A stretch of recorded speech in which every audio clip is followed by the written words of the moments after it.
Então, essa escultura foi assim um ponto de partida muito importante na minha vida, uma semente, digamos assim, de tudo que eu fiz de lá para cá. E aí eu fiz umas esculturas chamadas pólipos, que é uma meia também, e ela tem esse chumbo embaixo e isopor em cima. Então ela fica de várias formas diferentes, sabe? À medida que você lança ela e tal. Inclusive essa exposição, todo dia a gente mudava a forma existencial dela, como se ela estivesse andando pela sala, como se ela se achatasse, se separasse, enfim, esse corpo múltiplo que ela é. E aí a gente foi desenvolvendo os outros trabalhos. Isso não está bem linear, não, tem um tempo grande entre uma e outra às vezes, mas em algum momento eu estava fazendo mais outras coisas e eu fui na Casa Pedro, uma amiga minha queria comprar alguma comida e eu fiquei hipnotizado pelo aquele perfume das especiarias e as cores. Acabei comprando uma quantidade de algumas e uma semana depois estava dentro de uma meia.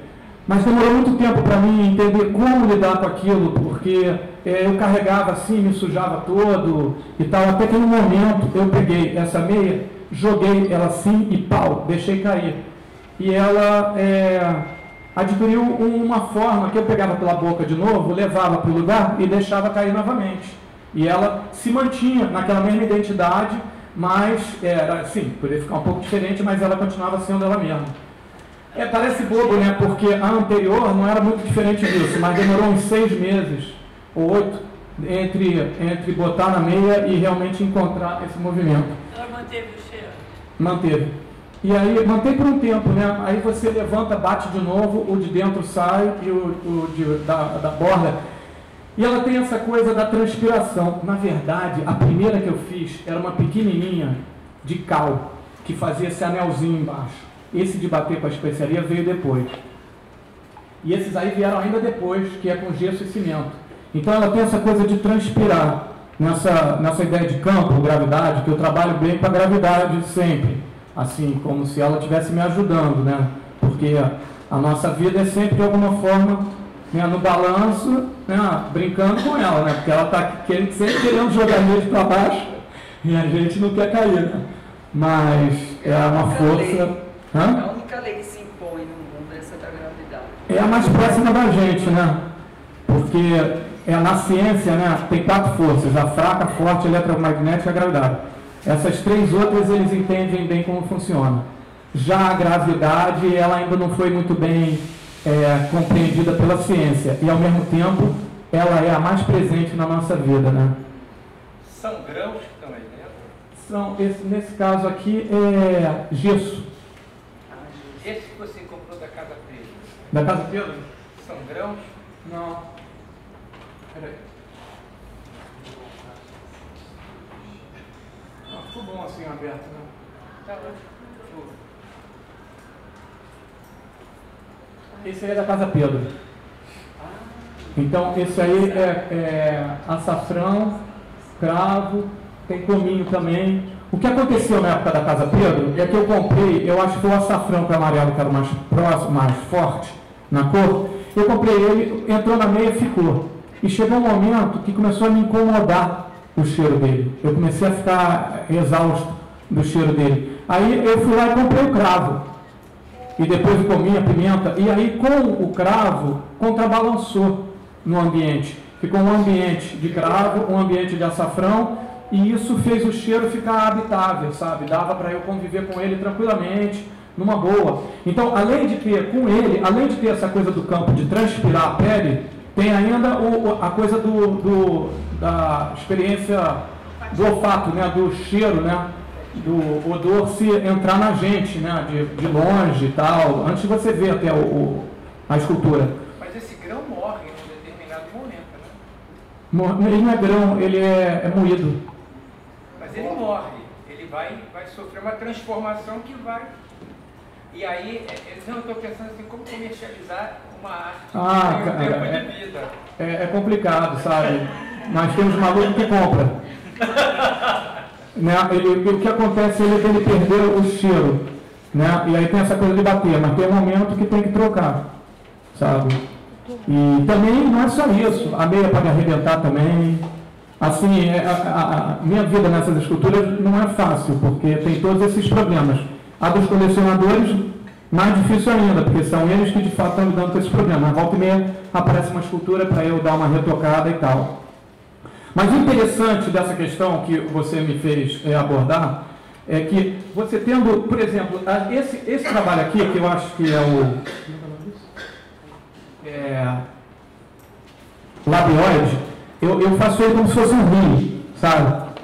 E ele normalmente ele é de cravo, depois ele é de cominho e depois de açafrão. Se você passar ele do cominho para o açafrão direto, do cravo para o açafrão direto, um é muito marrom, o outro é muito amarelo. Então a transição fica muito dura, sabe? Fica agressivo para o olhar, para o espírito mesmo.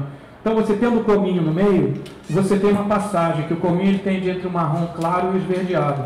E você tem uma passagem de cheiro também, porque o cravo, ele é uma cor opaca, mas que tem um cheiro muito agudo.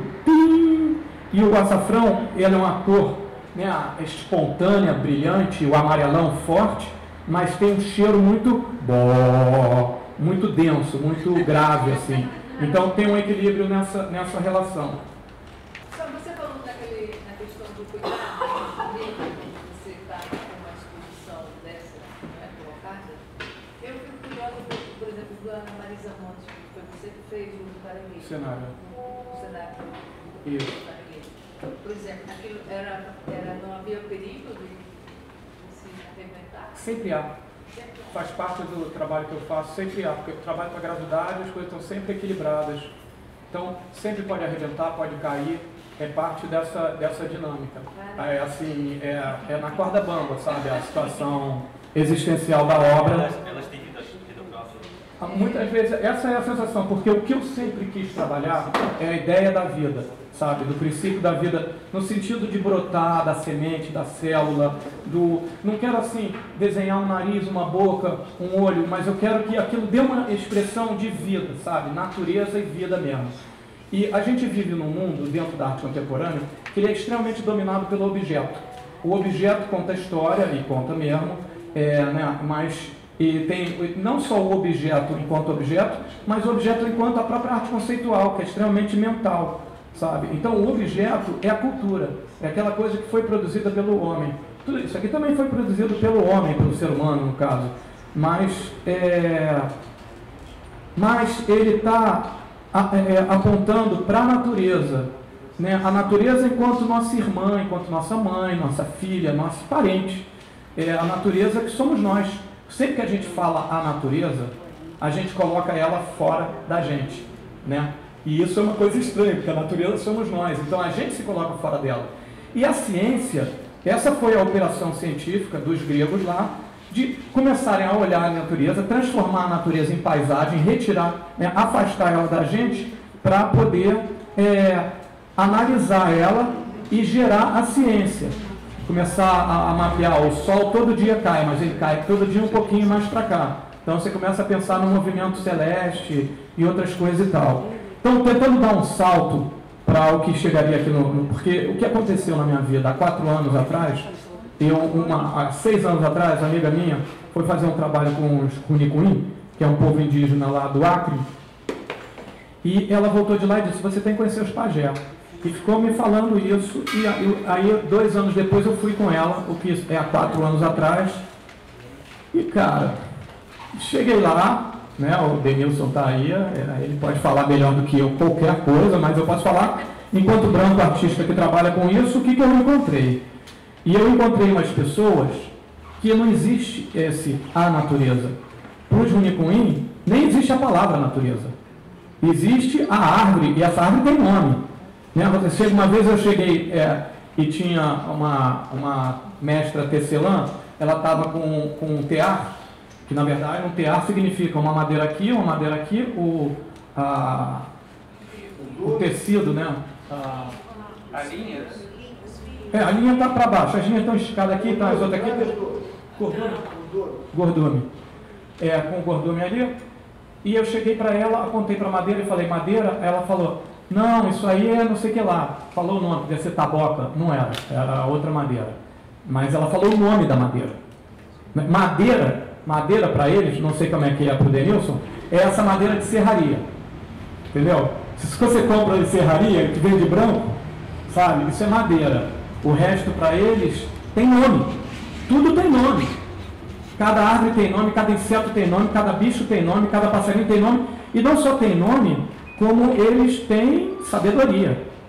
Eles trazem um aprendizado. Eles são mestres. Assim, no caso dos Runicuim, antes deles trazerem um canto sagrado, eles vão cantar.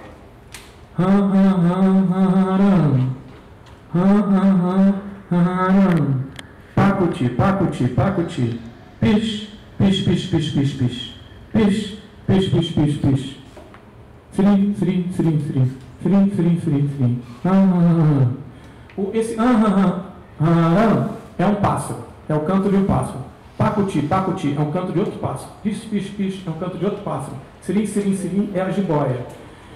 Então, esses pássaros, tem, assim, eu não me lembro exatamente, mas o ele fala também, ele canta também tchan. Quando você está indo caçar e o pássaro canta para você ele está dizendo para você que você pode ir tranquilo, que vai ter boa caça, que está tudo certo, tal. Se você está indo e ele fala tchan, cara, é para tu voltar. Que não só você não vai conseguir caçar, como pode acontecer até coisa ruim com você. Agora, se você for, vai preparado, ele já te avisou.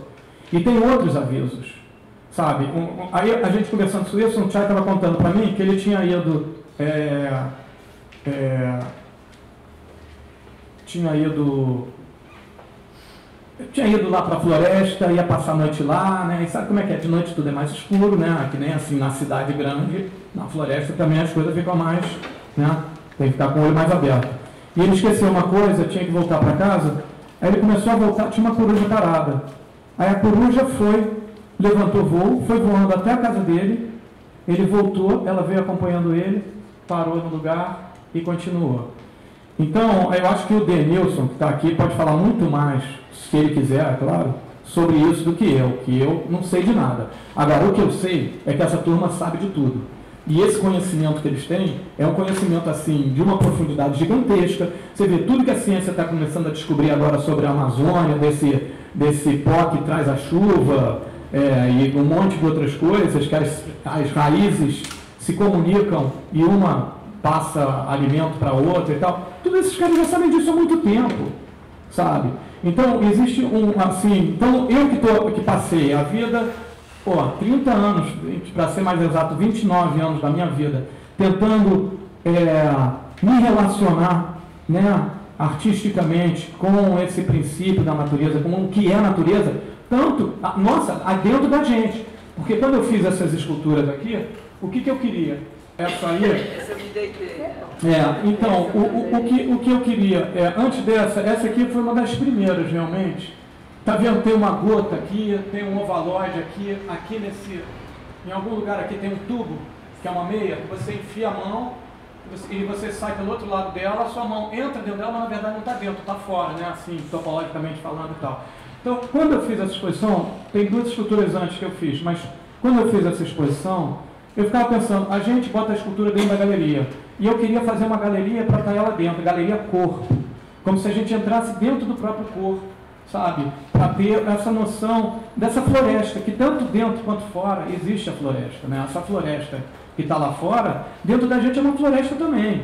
Isso aqui são, assim, do ponto de vista da ciência, são 3 trilhões de células com o nosso DNA. Quer dizer, o eu é uma mistura, né? Mas com o meu DNA, que veio, né, da mamãe e do papai, aquele esquema todo que ensinam pra gente na escola. Mas 1 quatrilhão, que é muito mais do que isso, de DNA forasteiro. A maioria bactérias. Então, a gente é, a maioria, não a gente do que a gente. Então, isso aqui é um habitat. O eu é outro. O eu é mais outro do que eu. E ao mesmo tempo eu estou aqui falando. Olha só. Mas a gente é um habitat, todo em comunicação, todo trocando energia, que nem a floresta. A floresta é esse organismo vivo, maravilhoso, sabe?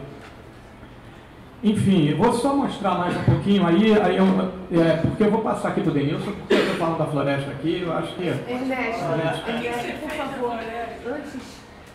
Essa sua... você já faz isso há um tempo, né? Essas suas esculturas gigantes. Essa aí é de 89. Pois é. 88. Qual é a sua 98, relação? desculpa. Qual é a sua relação com os povos originários? Foi antes ou durante essa tua concepção de tu investigares essa história da natureza, o homem, a gravidade, etc. e tal? Aonde que tu linkas a Amazônia? Qual foi esse momento mágico que tu adentraste na Amazônia? Então, vamos lá. Olha só, eu como brasileiro, a Amazônia, ela está sempre aí no imaginário de qualquer um de nós, né? Com certeza, para o brasileiro não conhece o Brasil. Não conhece, mas enfim. O país, então, mano, na minha geração, a Amazônia teve uma presença forte. Tinha aquele Amaral Neto repórter, Transamazônica. Descobriu o Brasil, Amaral Neto. Eu quero saber... Não, eu vou chegar lá, mas é bom a gente ter um pouquinho de paciência, porque a história é longa. Tá? Se prepara.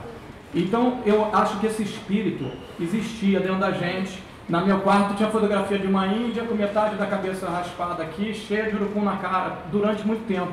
Mas isso não significa que eu estava diretamente interessado nisso. Estou querendo dizer que nessa juventude existia uma coisa e tal. Tá? Agora, o que vai se falar da minha ancestralidade, se tem índio na minha ancestralidade, povo originário, como você quiser chamar, é bem possível. Tá? Mas vamos às coisas concretas, né? Só que eu queria dar esse dado de quem tem 53 anos hoje em dia, nasceu em 64, ano da Revolução. Opa, golpe, né? Estamos no novo golpe agora, né? Então, esse aí mais esperto que o outro, né? Mas, enfim.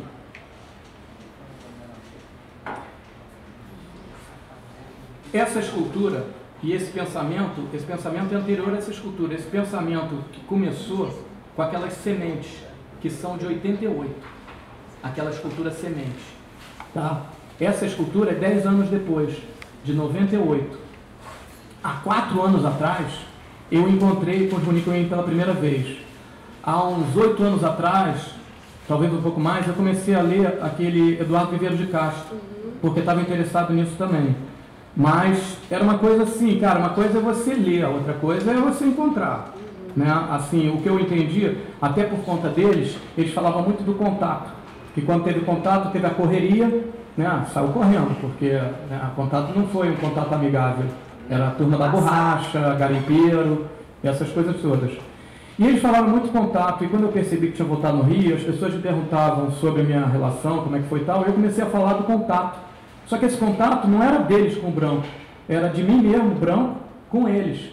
Então, esse contato inverso é o contato da cura, no meu entender, porque à medida que você encontra, você começa a desmontar um monte de preconceitos e compreender alguma coisa nesse universo gigantesco. Então, esse pensamento da natureza é anterior. E o que, na verdade, talvez, o que em relação ao meu trabalho, que marcou muito, foi ter esse pensamento da natureza. Em alguns momentos, há uns 2 anos atrás, eu comecei a pensar que talvez eu ter tido todo esse desenvolvimento do meu próprio trabalho como uma preparação para esse momento de encontro, ou de reencontro, ou de essa revelação incrível que foi no encontro com eles. Mas tem um momento muito importante, que é em 97, eu fui para o México. O que eu estava interessado? Eu estava interessado em simbiose. A minha relação com a natureza, é claro que tinha uma relação sensível, né?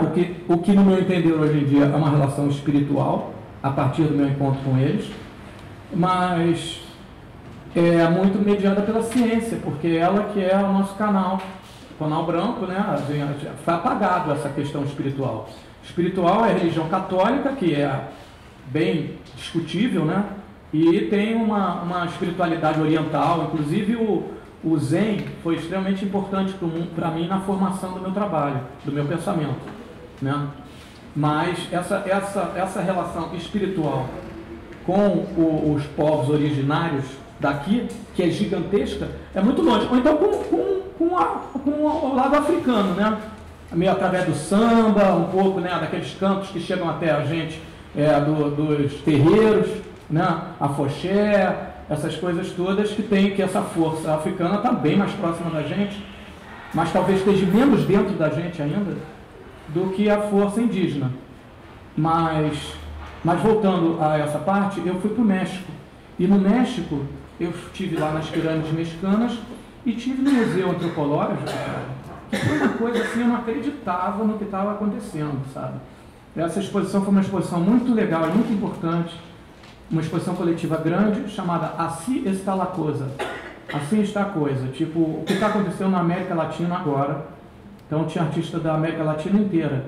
Então, além de ter esse encontro, tive um encontro com essa arte pré-colombiana, mexicana, maia, asteca, olmeca, tolteca, que foi uma coisa, assim, avassaladora para mim, porque a minha formação vem do Egito e da Grécia, dois lugares áridos.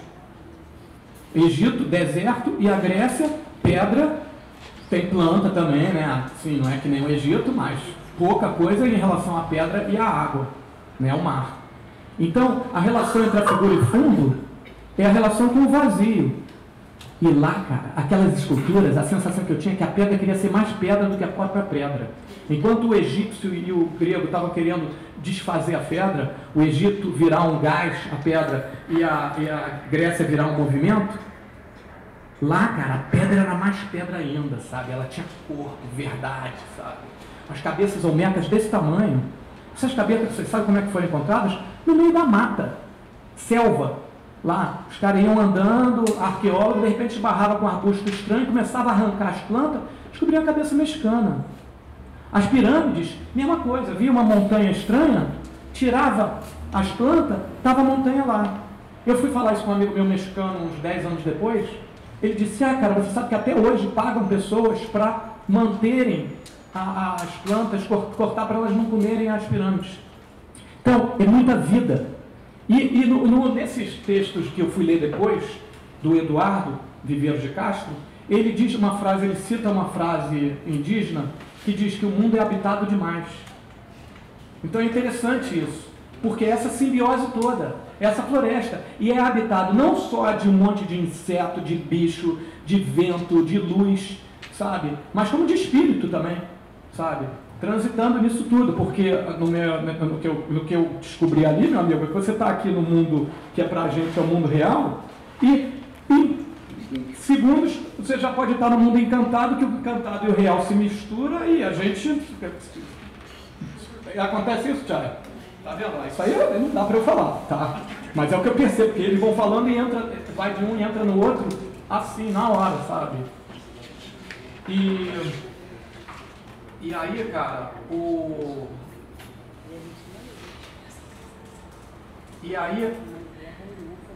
então, o que acontece? Você tem essa situação, o Brasil tem essa situação. O Brasil tem a situação de viver num mundo habitado demais, com uma ideologia, com uma filosofia do mundo vazio demais. Onde a relação de figura e fundo da ciência, da filosofia ocidental toda, ela nasce do vazio, do mundo com vazio, com deserto, com horizonte, tudo isso. Enquanto o habitat que a gente está aqui é do cheio. Isso aqui em Rio de Janeiro era tudo selva, cara. O problema da arquitetura que tinha na origem disso tudo era que uma árvore começava a crescer e derrubava o muro. Sabe? Derruba uma casa. Então a natureza é muito forte aqui. É isso, assim, respondendo a sua pergunta. Agora, meu encontro aconteceu há 4 anos. E quanto tempo você ficou lá? Não fiquei muito tempo. É um encontro, na verdade, aconteceu um encontro através dos rituais deles, tomando medicina com eles, e eles frequentam Rio de Janeiro, fazendo rituais aqui. Então o encontro ficou aqui, Rio de Janeiro lá, Rio de Janeiro lá, Rio de Janeiro lá. Foram várias viagens, mas eu nunca fiquei mais do que 10 dias lá. Como é o seu processo de execução do que você criou, idealizou, até a obra estar pronta? Como que é esse processo? Posso só fazer uma complementação da pergunta dela? Você considera a sua obra de arte visionária no sentido das mirações que os Municuins e todos os artistas indígenas fazem hoje em dia, esses quadros de mirações a partir da medicina? Você considera visionário? Olha, peraí, vou responder ela primeiro, né? Ela perguntou primeiro.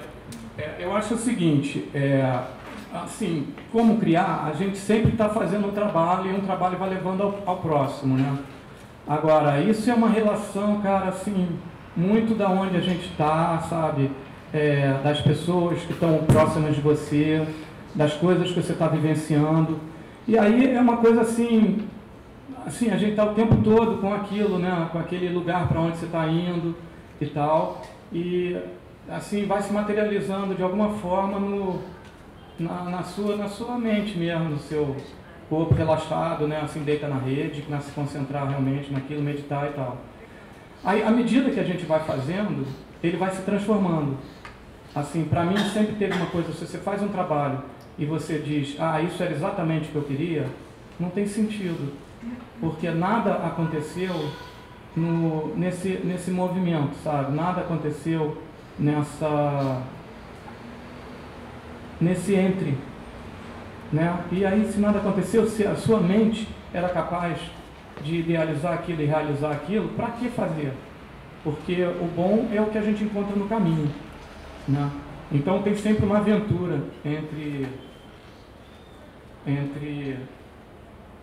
a ideia e a realização, assim. E respondendo a sua pergunta, eu acho que a arte ela é uma miração, de alguma forma, né? Porque agora pensar a miração que esses chais têm, que tomam medicina desde pequeno, é uma coisa assim, o conhecimento que eles têm da força, sabe? E a compreensão da conexão da força com todos esses elementos espirituais do universo, da floresta, que é, na verdade, a cosmovisão deles, é uma coisa assim, muito mais complexa, sabe? Não do que a escultura que eu estou fazendo, que é ligada a toda uma tradição histórica da escultura, mesclada com, sabe, que a gente quer ser brasileiro, cara.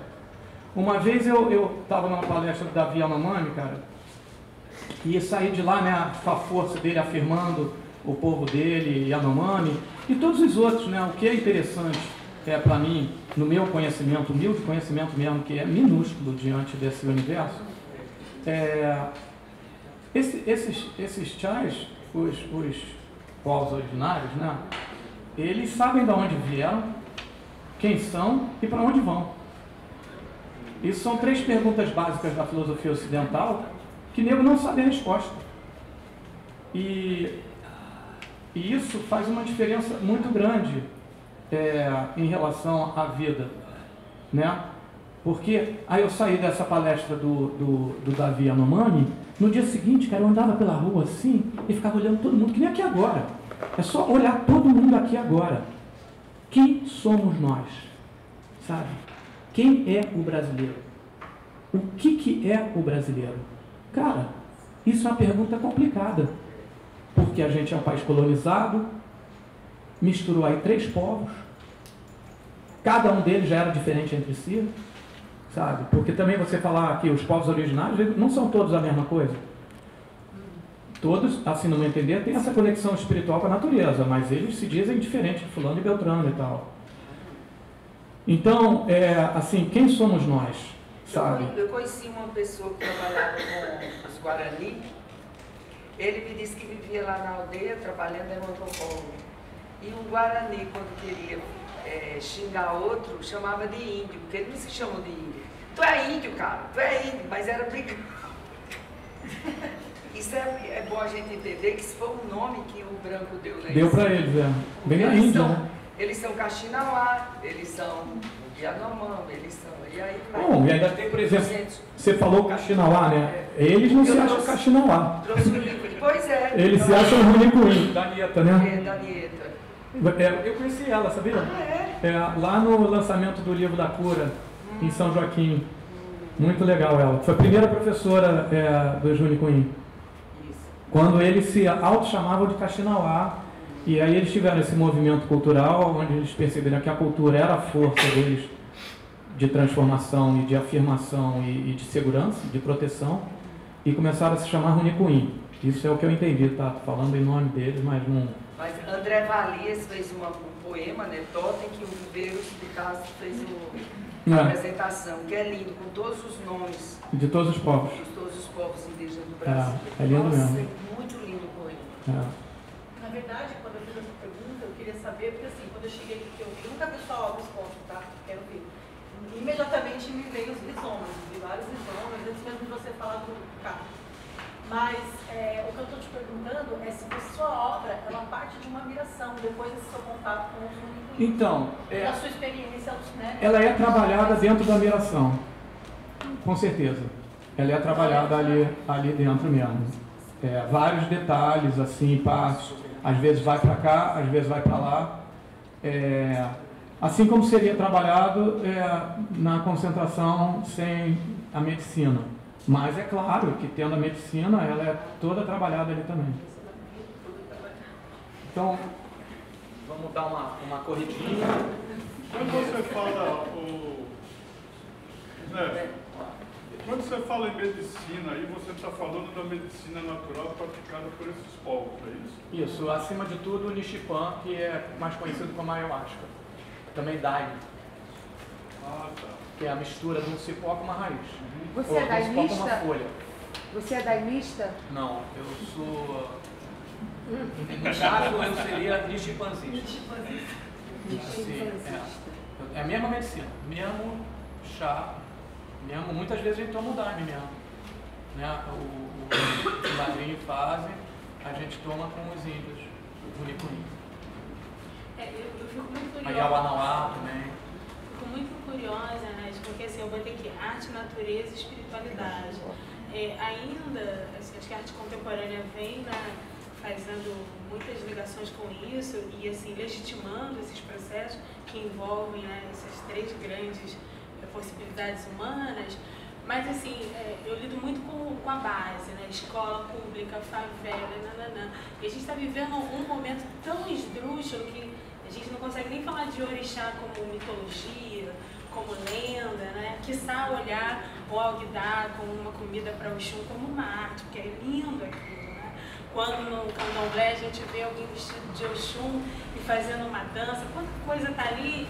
E assim, o povo brasileiro não consegue olhar esse lugar. E você está falando de uma maneira muito confortável, viajando nesses lugares, né? Como é que é esse acesso? Assim? Como é que você entende nesses lugares mais oficiais de arte? Você pode falar desse jeito? Se você consegue vislumbrar que ruptura acontece, que na base, que está vivenciando isso não é legitimado. Mas se a gente trouxer eles no museu, a gente vai falar a obra da Ernesto, e vira, mas se eu levar na Umbanda e mostrar o Alguidar, boa, né? Com a minha cabeça. Eu não sei se eu tenho aqui. Fotos.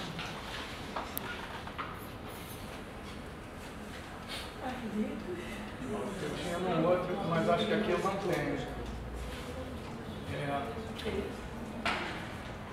Vou botar aqui rapidinho só para vocês verem que eu vou tirar esse daqui, tá? Isso aí é uma escultura onde a pessoa pode andar nela, deitar, ficar. Onde foi isso? Foi na estação Leopoldina. Isso é uma escultura de semente, favas, serve de especiaria. Isso é um lugar, uma montanha-cor, sabe? Eu sempre quis também essa coisa de você ter uma transição entre o corpo e a geografia, a natureza, assim, montanha, corpo, sabe?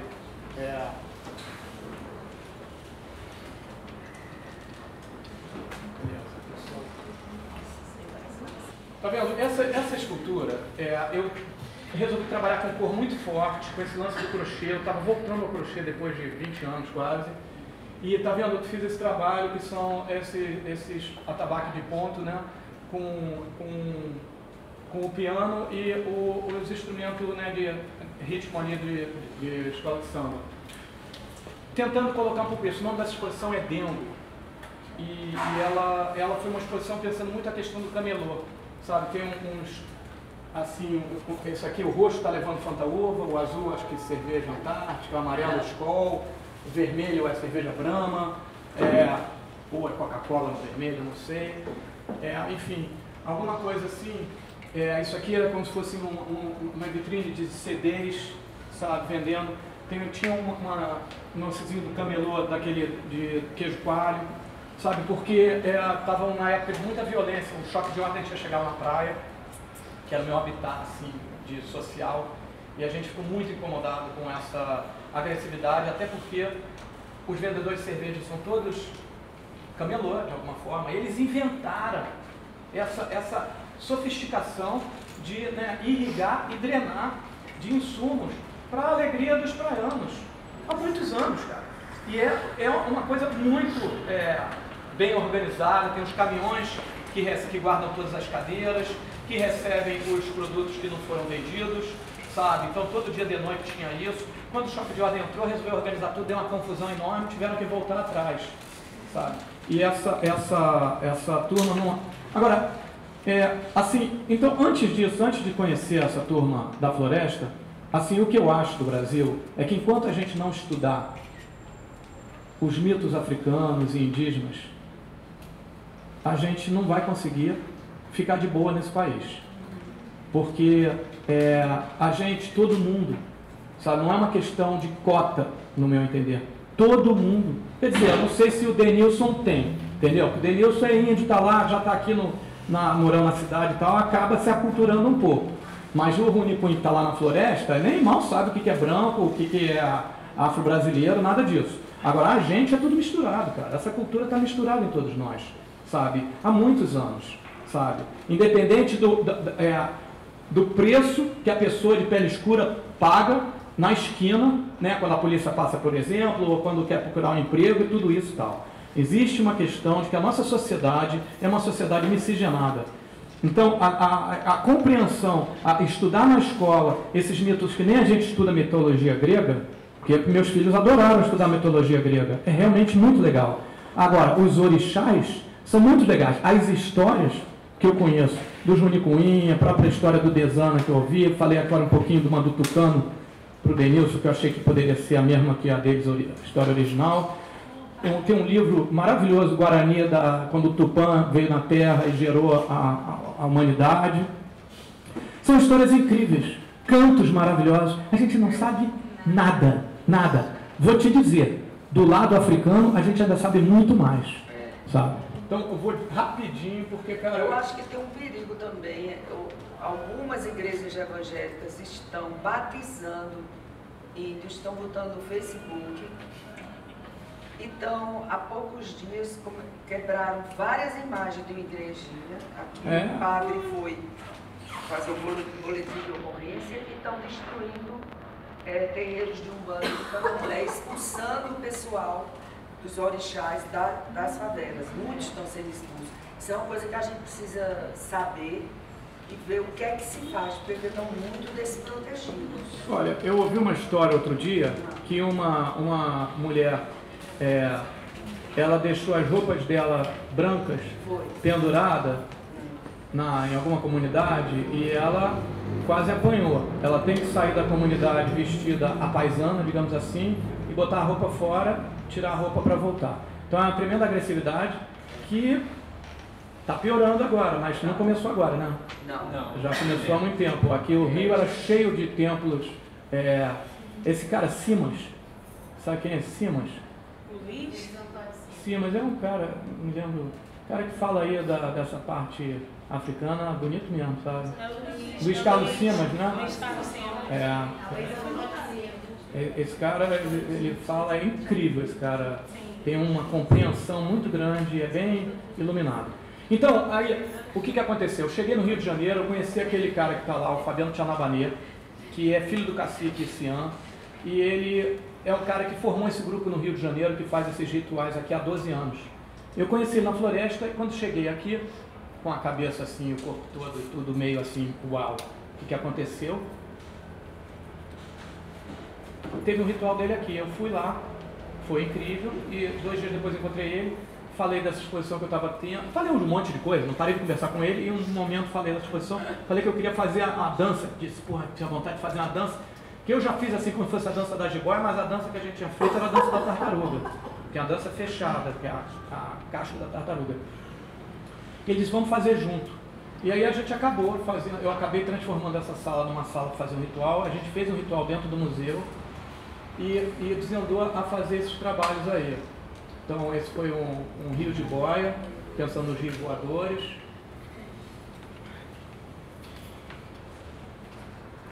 Isso foi uma sala, né, para a cerimônia no Tomiotaki, numa exposição chamada Histórias Mestiças. Aí nessa exposição do Art Museum, que é uma relação com o artista modernista Hans Arp, tem várias esculturas dele lá, tinham várias minhas, e tinha as pinturas do Banet, e tinha esse trabalho, o Pachpá, Existe uma Floresta Encantada Dentro de Nós. E estava ele, pai dele, a irmã também, que não está na foto, e a gente fez uma cerimônia assim, sem medicina, que é proibido lá na Alemanha, mas a turma, cara, entrou num estado de espírito forte, sabe? Assim, serenou mesmo. Teve coisas puras aí que aconteceram na diretoria lá com o patrocinador e tal, é importante depois.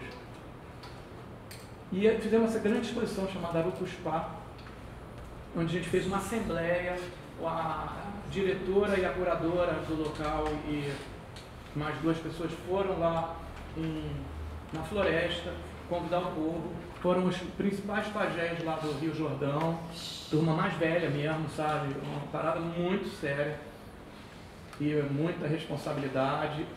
Essa sala é a sala do livro da cura, que é esse livro que me levou de alguma forma à floresta, livro sonhado pelo pajé Kumru durante 20 anos ou 30, sei lá quantos, e finalmente ele encontrou um cara ali chamado Alexandre Dudaime, que é biólogo do Jardim Botânico, levou a ideia para o Jardim Botânico. O Jardim Botânico convidou essa amiga minha para ser a editora do livro. E assim que eu fui parar lá. E tinha uma sala com uns vídeos que ia ligando um de cada vez, contando histórias do Nicuim.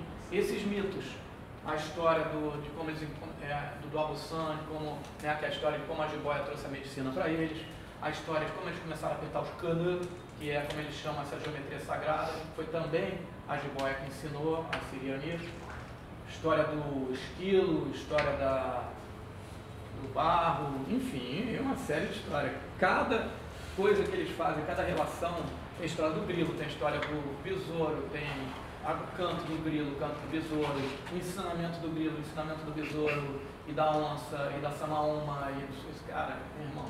Aí assim, uma coisa gigantesca. Nossa, onde foi isso, menino? Foi em Viena. Aonde? E esse aí foi um trabalho que eu fiz lá em maquiagem,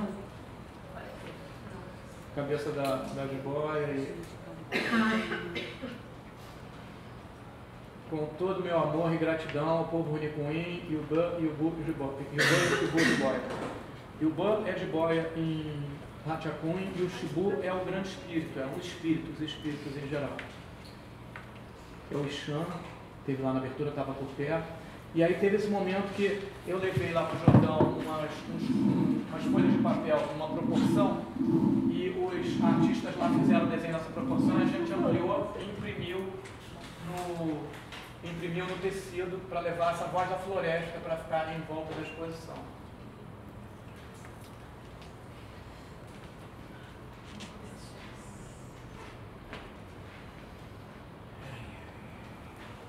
E aí tem outro aí com a Bernardo Veneza, mas eu acho que tá bom. Vamos ouvir o Denilson aí um pouco. Eu só queria fazer uma pergunta, Ana. À vontade. Que é o seguinte, né? Eu acho que você deve, claro, você tem uma visão diferente, talvez, da dele, do conceito de arte.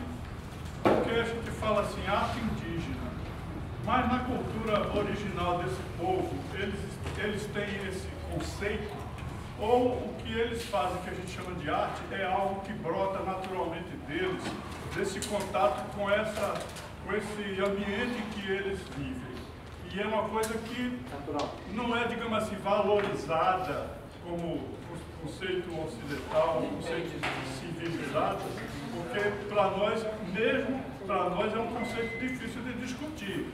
Aí eu pergunto, se você percebe se tem nuances essa questão desse conceito de arte entre esses povos com os quais você conviveu e esse povo com o qual você convive, como nós aqui, o cidadão urbano? Essa tua pergunta é a pergunta. Não tem outra pergunta. Essa pergunta é a pergunta de tudo.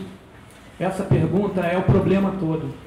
É a crise geral, é o desencontro total, é a doença que está tomando conta desse planeta. Porque o que acontece? Essas pinturas que vocês viram deles, isso é uma arte indígena pintada pelo Junicuim, mas na verdade essa arte indígena é uma arte ocidental.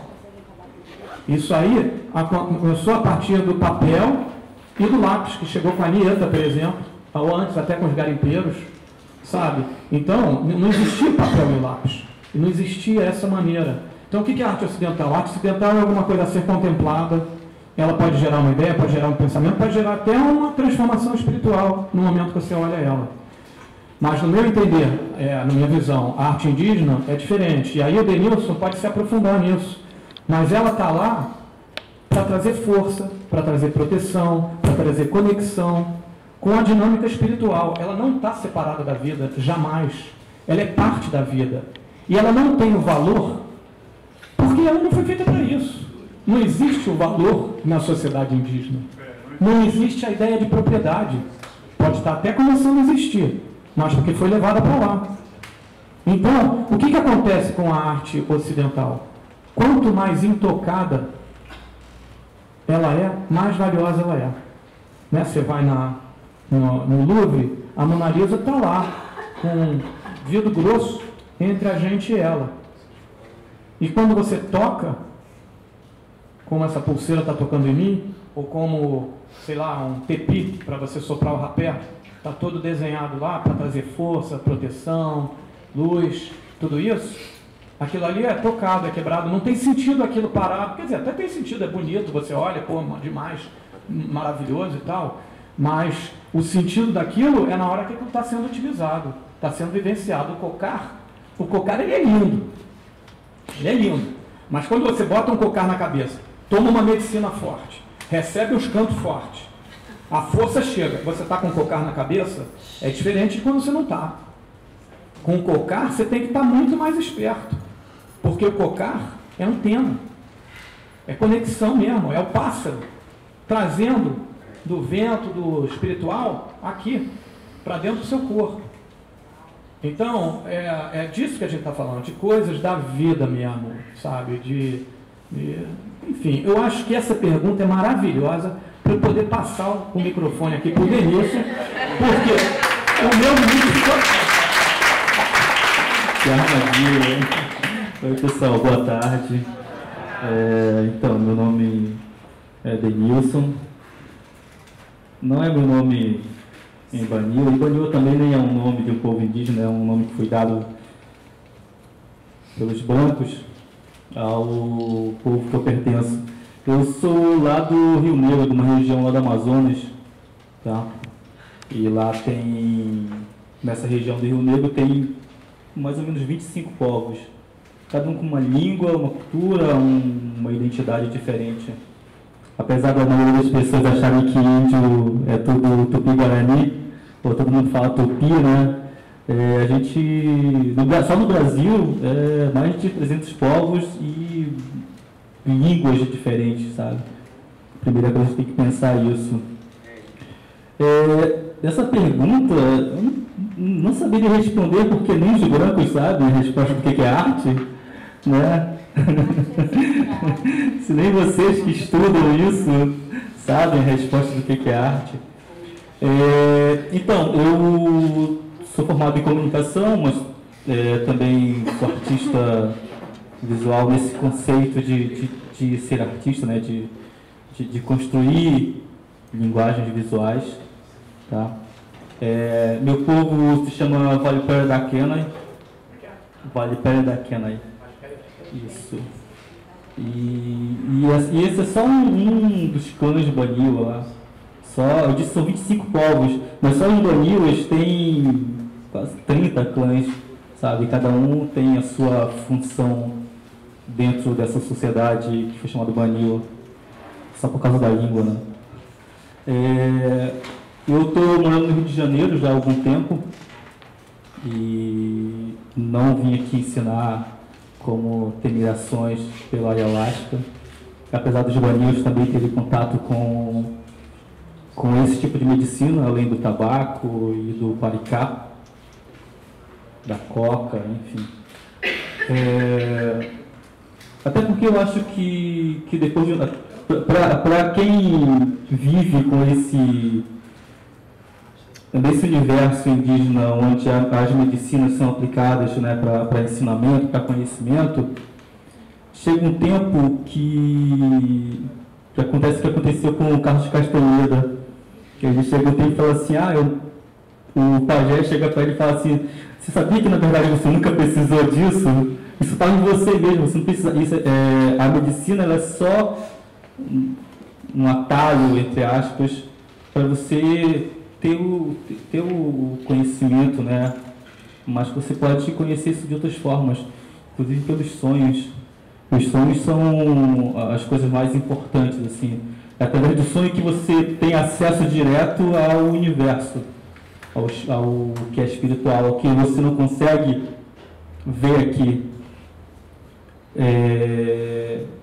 A medicina ela te abre o olho para todas as coisas que estão aqui, mas que foi criada uma cortina, sabe, para a gente, que impede a gente ter o contato com o outro. É tipo aquela cor azul, né, que as pessoas não conseguiram identificar até certo tempo, e aí só foram conseguir reconhecer que existia o azul há pouco tempo, sabe? Que a cultura, ela cega as pessoas, sabe? A cultura, ela faz com que o nosso cérebro, ele não decodifique certos símbolos, e aí a gente não consegue enxergar. E a medicina, ela mostra que tudo que existe e tem vida nesse mundo não é diferente da gente. Como é que você chama ao invés de medicina? Eu não gosto desse nome. Vamos chamar de medicina. Vamos chamar de medicina. Mas na a gente chama de Mariri. Mariri, mas enfim, isso é uma outra discussão. Tudo que existe no universo, ele tem forma, ele existe e ele se apresenta de um jeito. A única coisa que a gente foi aprendendo a não enxergar mais essas coisas. E é por isso que a gente não tem conexão com essas coisas mais. Sabe? É por isso que a gente destrói as coisas, não respeita, não pede permissão, não respeita a planta, não respeita o bicho e não pede mais a permissão dos donos das coisas, porque para os banios, cada ambiente ele tem um dono, entre aspas, né? Ele tem um espírito que está naquele lugar e que cuida daquele lugar. Então, quando você vai no rio, você tem que pedir permissão para entrar no rio. É como ele falou, se você vai caçar e a natureza, como ela faz parte de você, ela te avisa, né? Como um irmão. Você vai por aqui, ou não vai por aqui, ou vai ali é melhor, vai ter uma caça melhor. E a natureza, ela te presenteia com uma caça, com uma boa viagem, com um bom alimento, enfim.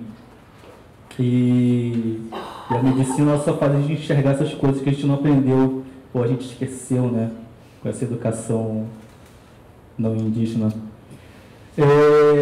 Vocês foram numa exposição de Aguataporã? Se não foram ainda, vai lá. A jiboia que está lá foi eu que pintei, né? Mas a equipe do Marte pensou nisso e tal. E aquela cobra que está ali, aquela cobra gigante que inicia na porta da exposição e que se despede de vocês, ela é a linha do tempo. É a avó do mundo, não é? É ela que é a avó do... pode ser também... Oi? A cobra é como se fosse uma imagem do conceito da avó do mundo. Aquela cobra que está lá é a linha do tempo. Se você perceber, dentro dela tem recortes de jornais, tem fotografias, tem vídeos que contam a história do Rio de Janeiro. A cobra, ela conta a história pela versão indígena. Cada grafismo daquele que tem lá, cada triângulo, círculo, forma que tem ali, ela representa um ponto, pode colocar, representa um ponto na história indígena, que é o quê? Ali está o pássaro, dizendo quando surgiu a noite, está o jacaré, dizendo, contando as coisas que ele viu durante a criação do mundo, durante a criação do Rio de Janeiro, durante a criação das cidades, de tudo. Para todos os animais, os espíritos estão ali contando sua versão da linha do tempo. Então ela está mesclada junto com a linha do tempo dos brancos. Por quê? Porque enquanto para a gente aquelas formas é como se fosse o alfabeto, os brancos só entendem o alfabeto numérico ou o ABCD, né? Ou fotografia, que o imaginário já se perdeu. Não se consegue mais imaginar, só consegue ter ideia se você vê, né?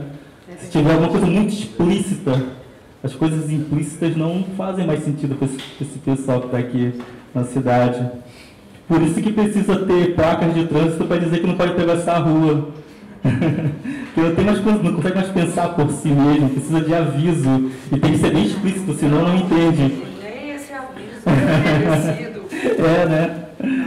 Mas a fotografia, ela te tira esse poder de imaginar. Tira. A fotografia ela te entrega, né? Do Borogodó para isso. Ela te entrega. Eu estou fazendo exercício nos sinais e olhando para as pessoas que vão atravessar. Elas não olham para o sinal. Elas só olham para os carros e os pedestres. Se elas acharem que aquele carro que vem dá tempo para ela correr, ela corre. O sinal ninguém olha. Às vezes um pai com um filho pequeno olha, ou uma mãe. Deixa eu te perguntar uma coisa. Você falou uma coisa interessante agora com relação à sinalização, não espera, passa, não pode. Isso aqui na nossa frente. E eu pergunto, esses povos, ditos indígenas, povos, a natureza também não nos dá indicativos? As nuvens não são indicativas? Os ventos não são indicativos? A maré não são indicativos? Eu me emocionei quando eu vi um dia a carta das marés. Eu falei, está tudo aqui, gente. É só obedecer. Mas aquilo ali, eu estava lá na Bahia, lá dentro. Então a carta das marés é uma poesia. Então é poesia assim, vai por aqui, não vai por ali. Então eu acho que a natureza também tem seus sinais verdes, amarelos e vermelhos.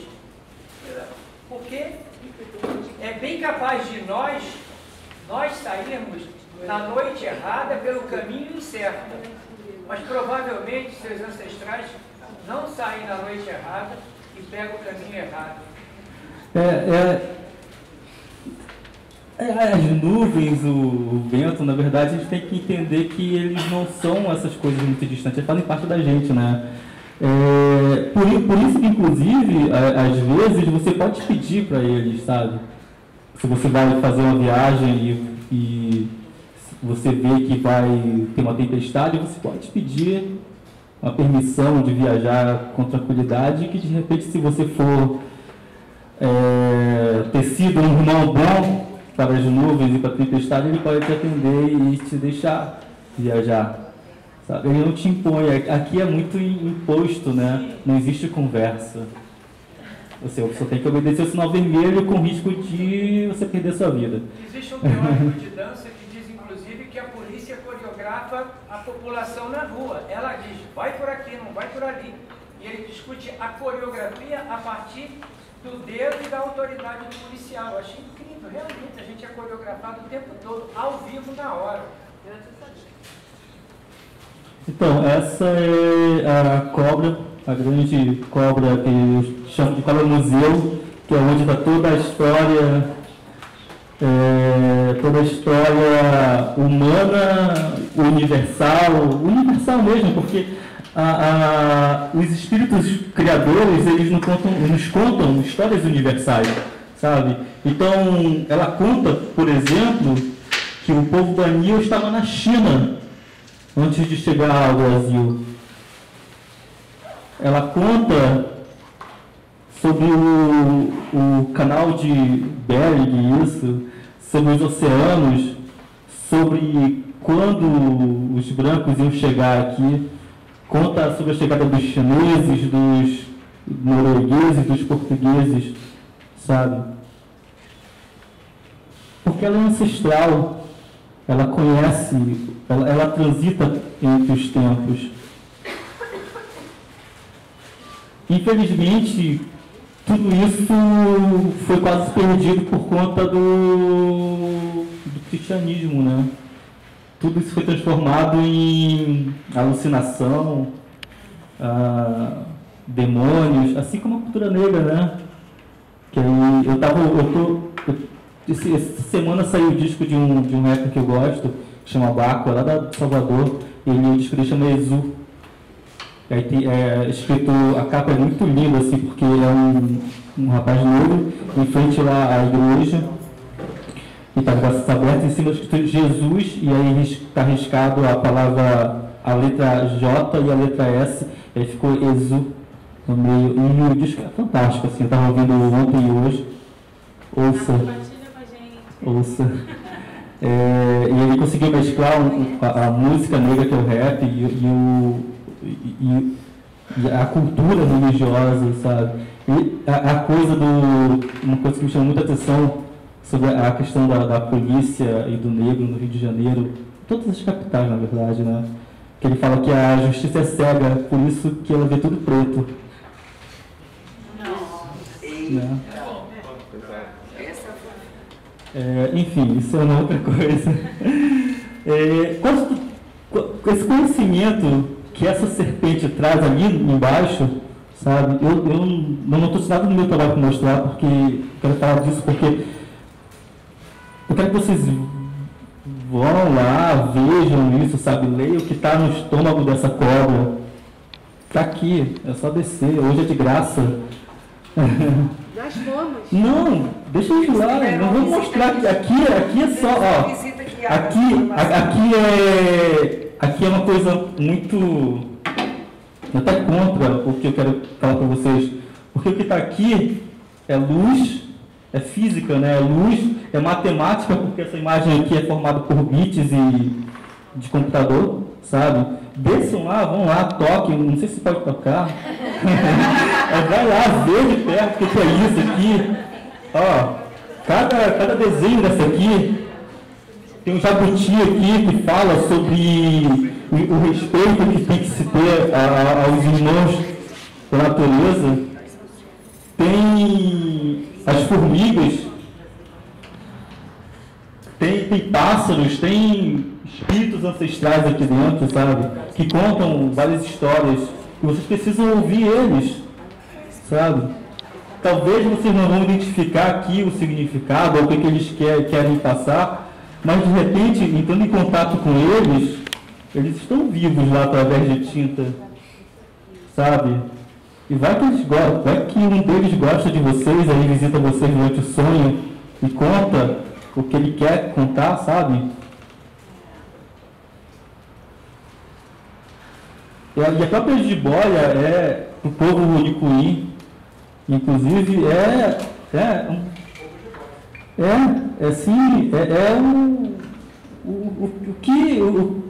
Quando você toma a medicina, você está tomando a jiboia para eles.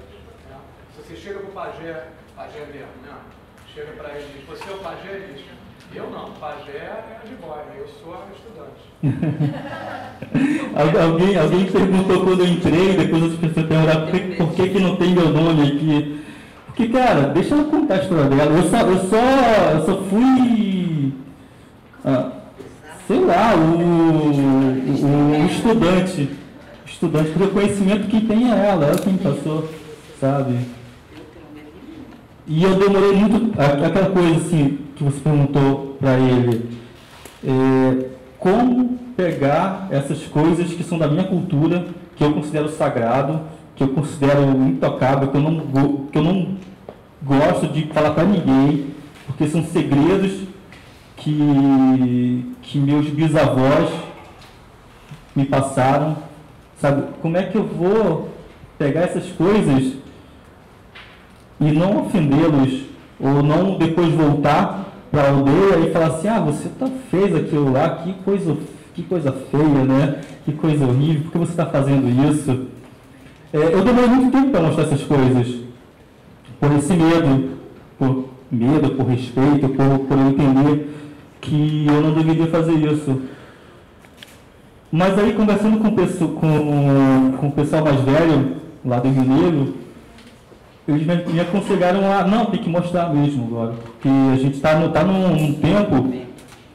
tempo que, se a gente não ensinar para essas pessoas esses conhecimentos, esses saberes, essas advertências que o universo tem para ensinar,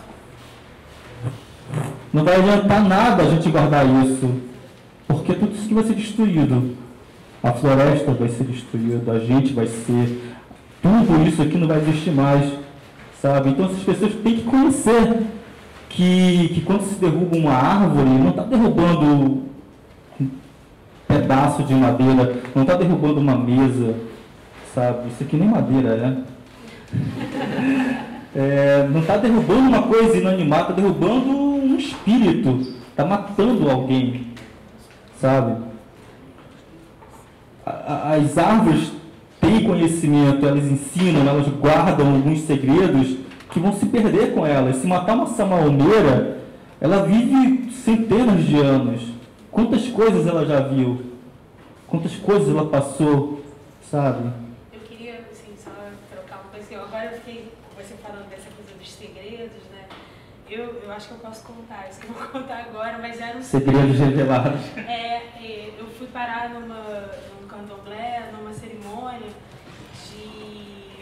para mostrar um Exu que veio num navio negreiro no século XVI e que ficou escondido esse tempo todo. E assim, aí essas iabás dessa casa descobriram que ele estava numa favela de Salvador, na casa de um bandido lá de Salvador. E o cara guardava aquilo a 7 chaves. Esse Exu, ele é um ferro, né? Como lá na África se cunha, né? Essa força, né? Que vai recebendo todas essas energias de sagrado, e esse ferro representa esse Exu.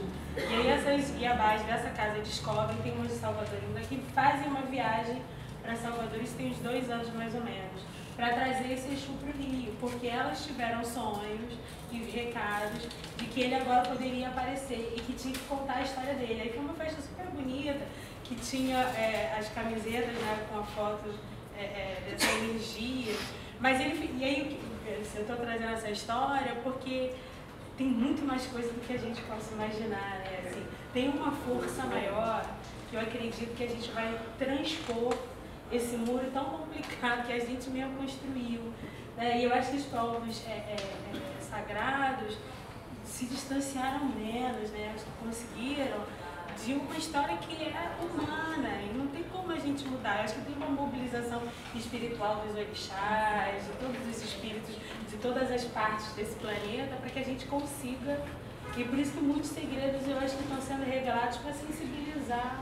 E eu aqui, nesse momento, como a Nayara também falou, no nosso outro encontro, parece que eu fico assim, tendo maremotos internos, porque eu acho que tem alguma parte minha indígena que reivindica, olha isso, saiba disso, eu não, sabe, cada vez mais eu vou me conscientizando. Como brasileira, eu não sou tão negra quanto eu imagino, nem tão menos indígena do que eu nem sabia, né? E aí eu acho que é por isso que a gente está num momento até sagrado. Mais uma pessoa chegou aqui e falou assim, estou muito mexida. Porque vai mexendo, são segredos nossos. Eu acho que quando a gente sabe o que é? Pelo menos no Rio Negro, a gente sempre teve a coisa de esconder, não é porque a gente não queria contar, não é porque a gente queria compartilhar, é por medo mesmo, sabe? É medo de ser mal compreendido. Por quê? Porque quem nos julga é esse Deus, né? esse Deus que não é nosso, que não é de vocês, mas que nos foi imposto e que ele nos julga todo dia se a gente está fazendo, se o que a gente está fazendo é de acordo com as leis que está na Bíblia ou não. Mas hoje, né, a gente entendeu que o que a gente é mesmo não depende mais desse Deus e desse não. Vamos contar a nossa história agora, sem medo. Ou será que esse Deus é vocês sentiram a permissão de vida? Sentiram a permissão? Também teve isso. Também é uma coisa de buscar mesmo, né? De buscar dentro da cultura e dentro das experiências que a gente tem. No Junicuim, quando eles tiveram esse livro da cura, falando das medicinas e tal, esse livro é fruto do sonho do Pajé Camuru, que ele foi um guerreiro na demarcação, né, ativista.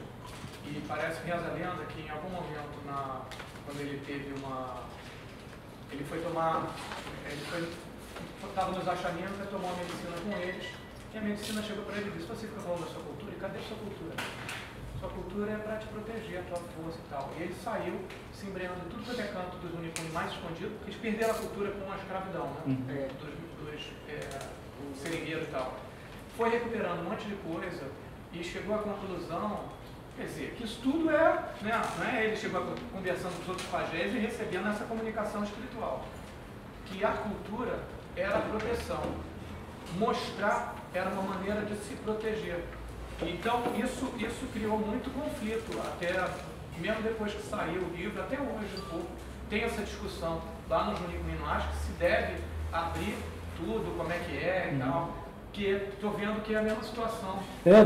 Inclusive lá, fora essa coisa de mostrar mais os conhecimentos, aí já teve lá a implantação da escola de pajés, né, com esse nome fica esquisito, mas tradução é essa escola de pajés, onde os pajés mais antigos, porque assim não existe um pajé só, né, um tipo de pajé só. Tem o que é especialista em canto, em reza, em medicina, em plantas, em animais, em espíritos. Cada um tem um conhecimento amplo, é como se fosse dentro da universidade, cada um com doutorado dentro de uma área. E aí todos eles se reuniram, então passando isso para os mais jovens. Mês passado eu estive em São Paulo, na Galeria Pajé, mas não é na 25 de maio, é o Shopping Pajé Novo, lá no Brás. E conversamos com um chinês, no segundo andar, ele era antropólogo, comerciante. E ele, falando de 1500, ele falou que os povos dele fugindo da tirania, não sei se foi 2000 anos atrás, eles fugiam da tirania lá da China, vieram para cá. Foi o que você colocou. E parecia até contigo esse chinês na hora. Então se parece, né? Mas olha só, vou contar uma... Aqui na Pajé, aqui foi mês passado, eu tive uma aula com ele. Pegando o que você conheceu, uma coisa que eu falei na última vez que a gente estava conversando aqui. Assim, uma ideia de como esses nossos ancestrais conhecem tudo. Segundo a criação do mundo, das pessoas, lá na minha região, dizem que os primeiros humanos eram peixes e aí foram se desenvolvendo por meio da magia e tal, das danças e tal, até se transformar em humanos, né? Só que é tudo muito simbólico, né? Muita coisa. E o que a história humana da ciência fala? Que nós antigamente éramos peixes, né? Seres unicelulares e tal. Agora, como é que um pessoal vive lá no meio da floresta sabia disso antes dos cientistas brancos descobrirem isso, sabe? O Viveiro de Castro, ele fala isso, sabia? Eu fui há um tempo atrás, na Caixa Cultural. Que legal que ele fala a mesma coisa. Ele falou, mas isso ele trouxe dentro da sabedoria indígena. Claro, né? Porque o cara é antropólogo. Sim. Agora, mano, eu quero me apresentar, eu sou parente do cara. Então, você sabe que no Amazonas, nossa terra, eu nunca vi coisa igual para o povo de lá ser mais preconceituoso em relação aos índios e aos caboclos do que todo o resto do Brasil. Aliás, quando se trata do outro resto do Brasil. Porque eu nunca vi coisa igual, assim. É uma falta de respeito. Eu lembro quando eu era pequena, assim, a minha adolescência toda eu passei lá, e você falava, que linda você é, você parece uma índia. Índia, Deus me livre. Era assim, era uma negação total aos traços indígenas, né, que existe lá. E também o não reconhecimento dessa cultura indígena, e a gente está bem ali, é o nosso quintal. O Amazonas, galera, por favor, o Amazonas, Manaus, a capital, não tem árvore, né, mano? Tu sabe que não tem, todo mundo corta a árvore, porque ninguém gosta de árvore, porque acha que a Amazônia, que é o quintal, tem demais, então tá de boa. Como é que você faz essa relação? Como é que tu convives com isso? Porque pra mim, sinceramente, cara, hoje, dia 5 de setembro, o Amazonas celebra a independência não é mais província, embora ele seja extremamente provinciano nesse sentido. Como é que você faz, cara? Aliás, todo o teu povo, assim como todas as etnias que estão fincadas lá no Amazonas para poder sobreviver a isso, há tanto preconceito com o pessoal indígena, cara. Me conta. Então, enquanto o Rio de Janeiro quer ser Portugal, o Manaus quer ser francês, você sabe, quer ser Paris. Paris já quer ser Paris. O nome de Manaus é a Paris dos Trópicos, tá? Lá é o lugar onde se falava francês, a arquitetura é francesa, os franceses. Je suis Paris. E Manaus quer ser francesa, assim, desde sempre. E a música lá como é que é a música do... O brasileiro, ele já quis ser português, depois quis ser francês e agora quer ser americano. Mas Lisboa também queria ser francesa. Então, acho que o nosso problema está aí, gente. A gente nunca quer ser brasileiro, sabe? A gente sempre quer ser outra coisa, porque a gente tem vergonha de ser um pouco negro, um pouco índio, sabe? A gente quer ser outra coisa que não é a gente. É isso que acontece no Amazonas. Eles não querem ser, sabe? Quer ser nega mesmo. Mas eu inclusive entendo isso. Porque imagina você apanhar durante séculos, sofrer todo tipo de violência durante séculos, sabe? Isso, eu acho assim, eu tenho uma impressão pequena que isso causa um impacto muito grande na autoestima das pessoas, sabe? Sim, claro. O problema é que o povo brasileiro não tem autoestima. Essa questão que você está falando, para mim, é a questão principal do povo brasileiro. Quando eu fiz as coisas vendo, eu tinha até escrito na parede, já que não somos ocidentais, por que ser o que somos? Eu morei na Europa, no interior da França, por um tempo, e eu recebi uma pesquisa de uma finlandesa, estava fazendo estudos sobre o meu trabalho na faculdade. E ela perguntava, como você se sente no Ocidente? Eu pensei, em casa, né? Aí, porque a gente é educado, não sei se você sabe disso, Denise, mas a gente aqui no Rio de Janeiro, também nas escolas e tal, o professor diz que a gente é ocidental, né? E lá eles diziam, ocidental não. Aí eu comecei a perguntar, vocês têm essa coisa do corpo, sempre falava a história do corpo e tal.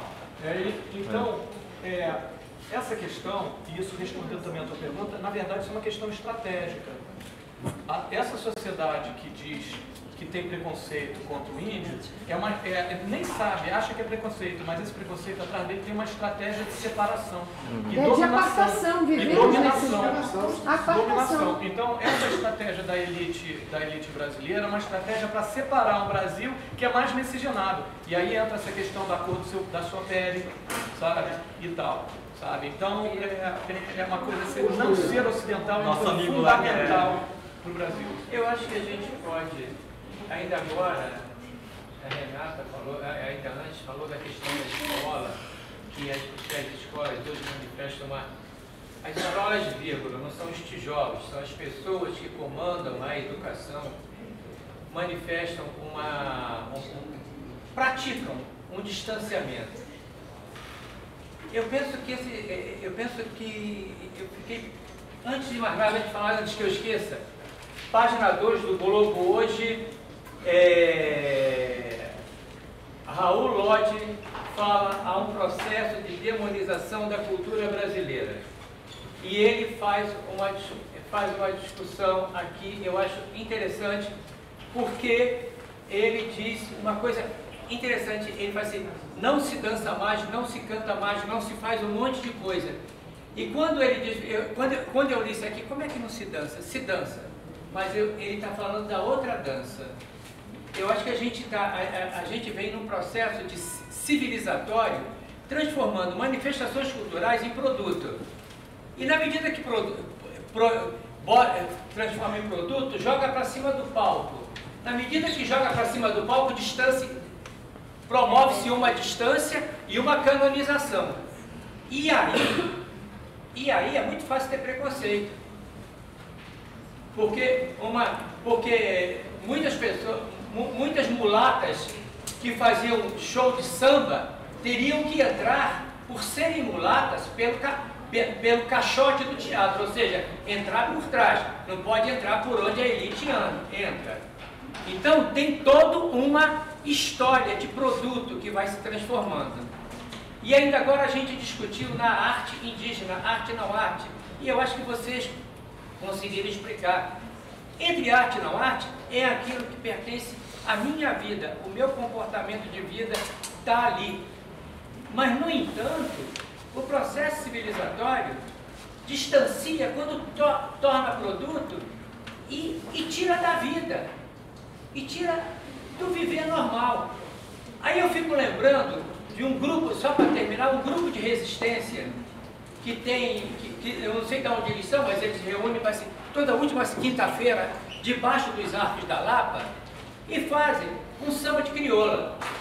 Mas é ali, tudo muvucado, mas é ali que eu sinto o teu cheiro, que eu sinto o cheiro do teu suor. Não tá, ninguém se protege ali, todo mundo se contamina, porque é um acontecimento social. Eu acho que a gente tem... E aí, como última reflexão, lembrando o que a Renata falou, a escola fica criando por vários mecanismos que são extracultura e muito mais doutrinação, afastando. E aí a gente tem o museu como uma ferramenta acolhedora. Ponto na outra linha. Precisa-se de cultura, precisa-se da cultura de vir ao museu. Porque nós, a elite, viemos ao museu. Então, ainda tem a cultura da elite de ir ao museu. Então tem todo um processo de distanciamento e de produto. Eu acho que a gente tem que... E aí o cara diz, não se dança, realmente não se dança. Poucos de nós ainda dançamos. E a maioria de nós coreografamos. Isso aí, gente. Outra dança. A gente partiu para uma outra coisa, que é importante também, lógico, discutir essas coisas. Mas eu queria falar mais sobre o que eu faço, gente. Então, a Andressa vai falar aí, depois eu vou... Engraçado, eu também achei que assim mesmo. Pois é. Eu só queria fazer um comentário, porque eu estava pensando muito nas coisas que vocês falaram e me chamou muita atenção quando você diz que nós somos julgados de um Deus, não é nosso, etc. Eu sou italiana, então imagina, meu bebê. A culpada, gente. Meu Deus, toda a coisa de tudo que você disse. E até, eu estava pensando num caso interessante que me contou um amigo, que disse que um professor dele, antropólogo, fez uma viagem com o ayahuasca, e tinha uma visão. E nessa visão tinha tipo um congresso de entidades divinas, né? E de vários povos, de várias coisas, etc. E tinha não sei quem era que falava com ele, e falava, esses são todos os deuses, entidades espirituais, etc. Olha aquele pequenino, aquele é o seu Deus. Não é que não exista, mas não conta muito nem no livro cósmico. Eu acho que essa visão eu diria que uma interpretação muito interessante, que é nós, europeus e os brasileiros que se identificam, não, na tradição europeia, é isso. Precisamos provincializar o nosso ponto de vista, tornar isso mais periférico. Perceber que sim, o nosso Deus pode ter que ter Deus, não? A nossa religião existe, tem uma validade, mas não tem um pé central, não deve ter. Conta o que conta na complexidade do mundo. Eu acho que é super interessante. Tenho muito gratidão com as pessoas. Eu sei quanto não sei, mas imagino quanto é difícil enfrentar a coisa de perceber, escolher se divulgar o conhecimento unal, porque tem sido feito muito tratamento cultural de arte, continua sendo feito, não? A gente ganha o conhecimento de vocês.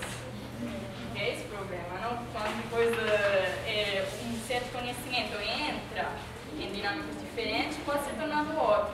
Eu, então, entendo muito bem as dificuldades, os desafios, os problemas morais que vocês enfrentam para decidir se divulgar ou não. Eu, pessoalmente, como europeia, etc., tenho muita gratidão, porque acho que isso é muito importante para nós também, para vários brasileiros que são mais parecidos com nós que com outros brasileiros, e perceber quanto é que complexo conhecimento que existe no mundo, quantas visões, quanta sabedoria a gente desperdiçou, não? Então, eu acho que é mesmo por aí que temos que trabalhar, né? De invertir esse processo, não? Que como nós, que civilizamos o mundo, não? Nós precisamos ser civilizados, eu acho. Eu vim aqui para falar sobre o que eu faço, né? E sobre as práticas artísticas, enfim. Eu não represento por Banila, tá? Para começar a falar sobre isso. Eu sou Banila. Banila, isso. B-A-N-I-W-A. Isso. E é um povo que habita o Rio Negro. Isso. Eu sou um da espécie Banila. Tenho conhecimento que me foi passado pelos meus avós, bisavós e tudo. E por sorte eu tive acesso às técnicas e à academia de vocês. Tá?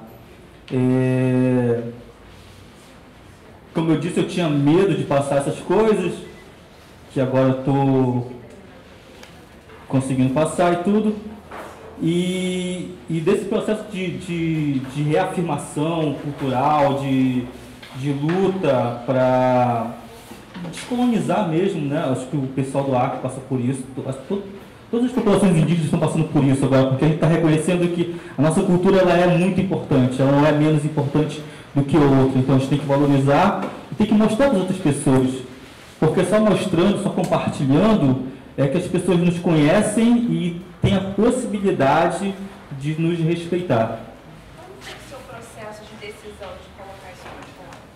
Quando foi que você resolveu? Não teve uma data assim que eu ocorreu. Não, eu sei, mas assim, como foi esse processo? Assim, vou começar a fazer. Foi um sonho? O que desencadeou? Eu sempre fiz os meus desenhos, as minhas pinturas com admirações. Sabe? Só que é muito sagrado isso, é coisa que é um conhecimento que você recebe, que você que os espíritos te ensinam para você melhorar enquanto ser humano. É um conhecimento que é para você. Você compartilhar isso é uma decisão sua ou não, mas não é legal porque é uma coisa que é para sua vida, né? Sabe? Muitos artistas, outros artistas indígenas fazem, e assim, eu sou muito fã do Jacques Minov, eu não sei falar o nome dele, o indígena lá da Colômbia, e os desenhos, as obras deles são mirações, assim, eu acho um cara fantástico, assim. Outros indígenas do Acre, do Amazonas, o Jaider Esbel de Roraima, tem a arte muito ligada também às mirações e aos conhecimentos que eles têm do povo. Eu escolhi não passar as minhas obras do que eu via nas mirações, mas sim pedindo permissão aos ancestrais para me mostrar qual é o melhor método de passar isso, sabe? E aí é muito por sonhos. Eu estou fazendo uma tela agora, que é a criação do mundo, chamei de Gênese. São os deuses olhando para o buraco onde a humanidade foi retirada. Lá na terra Baniwa, tem várias pedras no meio de uma cachoeira que tem todos os desenhos da história Baniwa, que foram os antigos que fizeram. Chama de petroglifos, isso? São os desenhos nas pedras? Acho que é isso. E lá nessas pedras tem todos os desenhos lá contando a história, como Nhape e Amaro e outros deuses criaram a humanidade Baniwa e criaram o universo lá. Está lá. Está lá.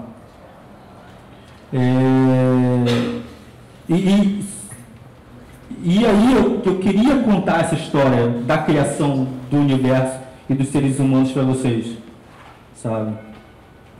Mas como eu vou falar isso? Porque é uma coisa muito nossa, não tem nossa Baniwa, não tem uma imagem, não tem uma coisa, senão aqueles símbolos que nos contam as histórias. E aí, pedindo permissão para os ancestrais, eles me falaram como fazer isso, sabe? E pedindo, lógico, para os líderes que eu tenho que pedir permissão, lógico. E aí estou fazendo essa gênese. Espero estar logo pronta. Mas o meu processo é muito isso, é muito de pedir permissão ao universo e o universo me responder com como que eu tenho que fazer isso.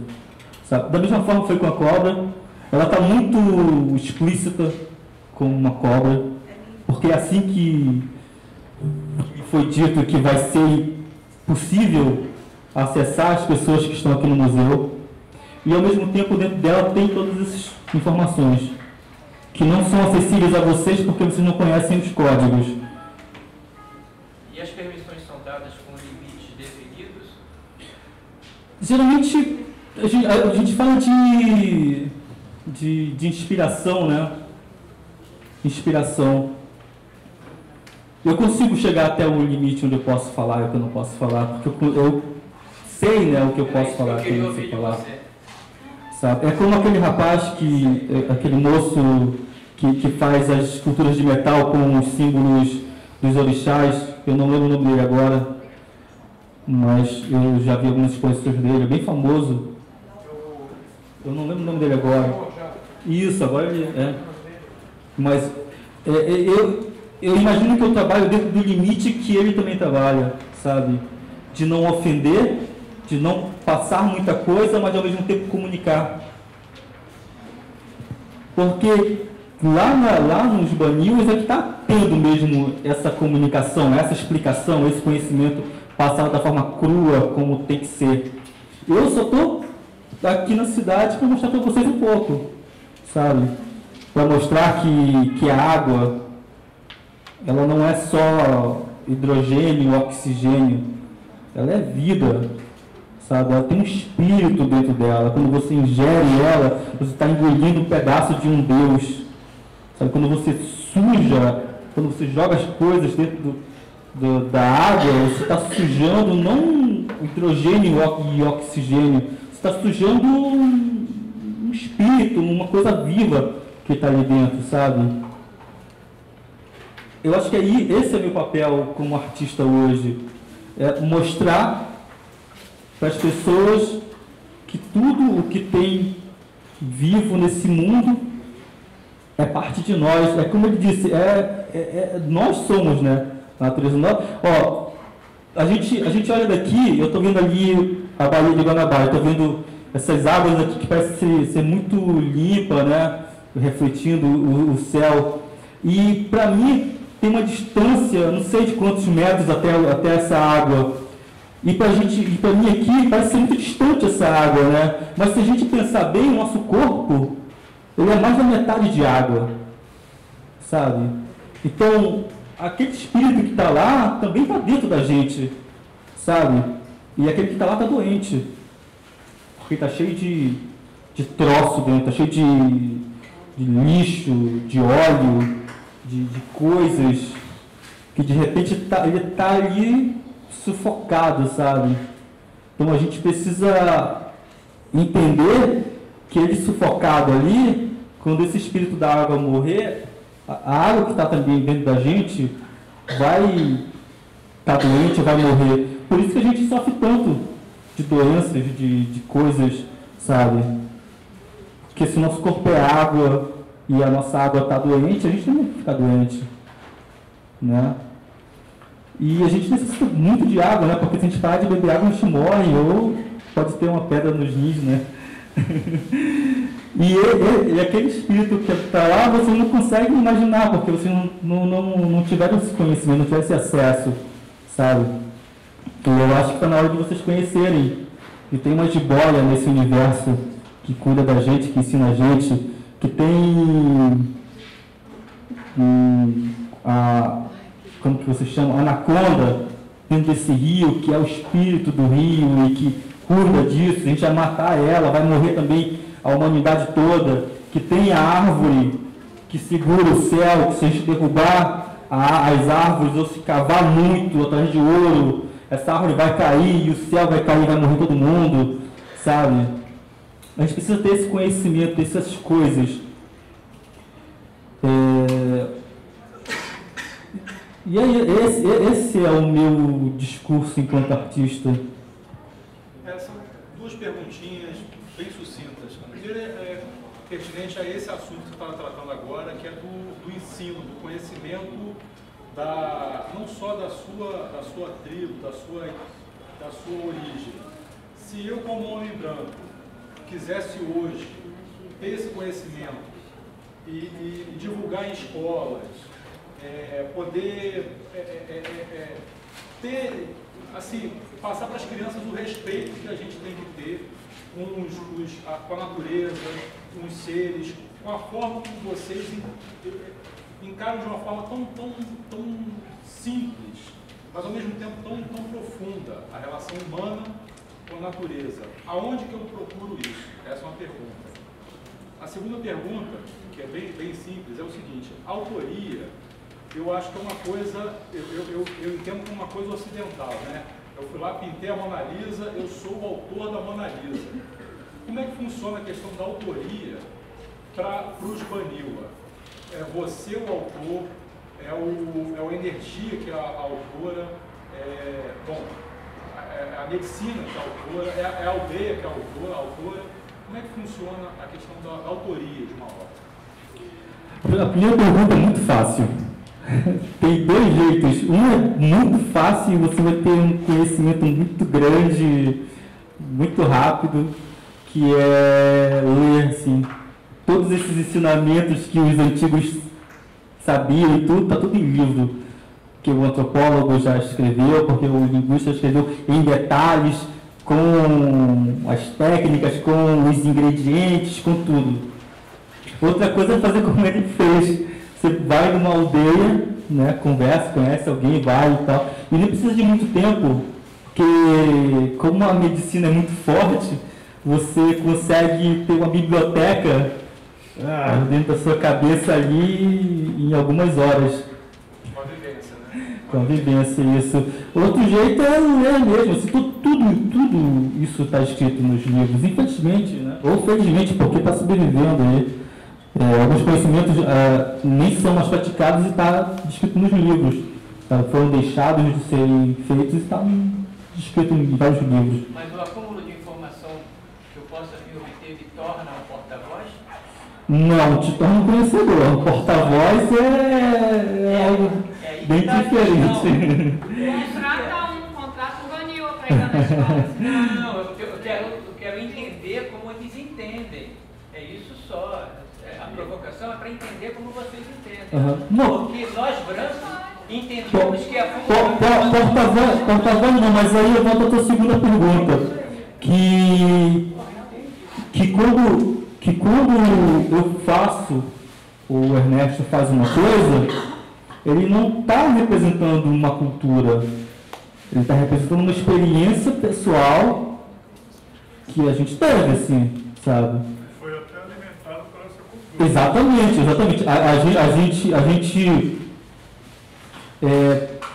teve a experiência, o conhecimento, a técnica e a possibilidade de transformar isso em algo que é considerado arte, sabe?